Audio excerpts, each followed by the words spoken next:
Законот за јазиците се уште го чека потписот на председателот Иванов. Донесен е пред 2,5 месеци, а не е излезен во службен весник, што е услов за да почне да се применува. Во службен весник ќе биде испратен во соодветно време. Се бара форма за крајна реализација, рече спикерот Талат Џафери на редовниот брифинг со новинарите.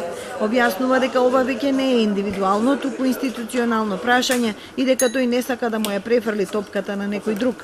Џафери повтори дека тој ја исполнил својата уставна обврска и го потпишал законот, а Иванов е тој што не ги исполнува уставните надлежности.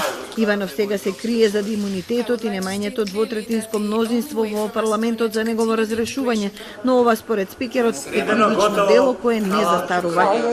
Законот со кој треба да се прошири употребата на албанскиот јазик беше донесен во јануари. Председателот одлучи да не го потпише, па законот согласно уставот се врати во собранието и без амандманска расправа во март беше повторно изгласан од парламентарното мнозинство. Иванов изјави дека е антидржавен, суштински неправеден и донесен надвор од процедурите и дека и уставот и совеста не му дозволуваат да го стави својот потпис.